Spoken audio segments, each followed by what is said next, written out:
I'm here with the original Beast, Dan Severn. He's a friend of the show, of course. Full interview available on the HANNIBAL TV. But we wanted to catch up and see what he's up to now. How are you, Dan? Dave, I'm fantastic, obviously. I mean, we're here at WrestleCon down in beautiful Orlando, Florida. Yes, sir. A very beautiful and warm place to be, whether to be, up in, are you from Canada? No, I'm from Tampa. Tampa, okay, because that's the one when I saw Hannibal, I kept thinking, I'm thinking of the professional wrestler Hannibal. That's who I'm working for. He's Canadian. He didn't want to fly me, anybody. I gotcha. So, no, I mean, I do so many different things. This actually is my very first time ever being at a professional wrestling convention. Really? It is. I've been to lots of martial arts conventions, Sure. but not a professional wrestling convention. They call you short notice, where it's like, I do so many different things. I am that guy that continues to teach amateur wrestling. I teach professional wrestling. I do mixed martial arts, submission, grappling, catch-can wrestling, Greco-Roman wrestling, freestyle wrestling. But then I do stuff with law enforcement, corrections, air marshals, border patrol, military. So, and do you have time to sleep? I drove down here 18 hours. The answer is no. The man doesn't sleep. Very little sleep right there. I just found out I was actually involved in a match on Thursday night. I found out Wednesday afternoon. I had to put in an 18-hour drive. That the show starts at midnight. It starts at midnight. What's that? The Juggalos? Yes, there's the two, the Insane Clown Posse. Yeah, I did one of those that started at 2 in the morning. I actually stepped into the ring at 2 o'clock in the morning for my match on Thursday night. Okay, the Beast is not as young as he used to be right now. I was a little tired. I was a little cranky. I feel bad for your opponent. Got a quick question for you. When you see the transformation of mixed martial arts from when you were started as one of the pioneers to now, any thoughts on the history of mixed martial arts and where it is now? No, not at all. The inevitability is change. And you better embrace it, because that's the only constant factor. Things are going to continue to change. The sport really has not even come full circle yet, because in mixed martial arts, do they have a WrestleMania style event? Do they have a Super Bowl style event? No. The answer is no. That's true.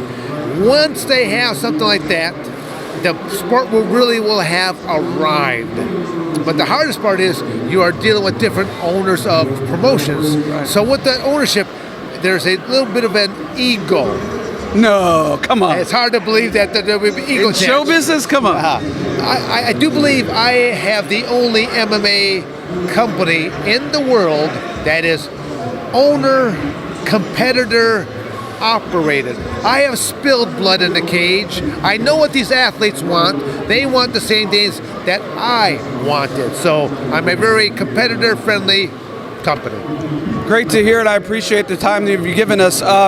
If somebody wants to come train with you, where could they go, online or on social media? Social media-wise, I'll simply just say go to my website at dansevern.com. Again, www.dansevern.com. It has all my social medias, the Twitters, the Facebook, all that kind of stuff. It's all right there. Then you can contact me again, whether my first love is still teaching amateur wrestling, but there's also professional wrestling, but then mixed martial arts and the whole 9 yards. But the reality is, how I think I'm going to leave my mark even more than anything is, the Ringname The Beast was not made up by me. It was given to me in the line of competition. Jim Brown, the legendary NFL player Jim Brown, was one of the play-by-play commentators, and he's the guy that gave me the Ringname. Because when I first showed up, I had my sports jacket on, my tie, and I'm wearing my glasses right now for distance. And he goes, and Dan, in his words, he goes, I didn't think much of you, a very soft-spoken man. He says, but when you climb that cage, he goes, I couldn't believe my eyes. He goes, this transformation, it was like watching Clark Kent transition to Superman out there. He goes, how do you turn it on like that? I'm thinking, Jim Brown has asked me a question. I've always been able to do it like this. But the Ringname The Beast has a lot of negative connotations. Anyone that has ever met me knows what a positive person I am. So I had to come up with my own acronym. So the word "the" THE stands for Dan Severn. I'm a teacher, humanitarian, and I'm an educator. My message to young people is Beast. To believe in yourself, to educate yourself, to adjust your everyday attitude, to study hard, and then to teach others. You can't take it with you. So I took a negative and turned it positive. I actually have a teaching degree from Arizona State, and I help people. I've been helping people all my life. So my market, and when I leave this world, finally will be the guy made a difference in a positive way. Well, God bless you for all you've done. Thank you for the time you've given us. And for God's sake, get some sleep. Maybe when I die, I'll get some sleep. Otherwise, I'm still living life on the edge. Dan Severn, the Beast, folks.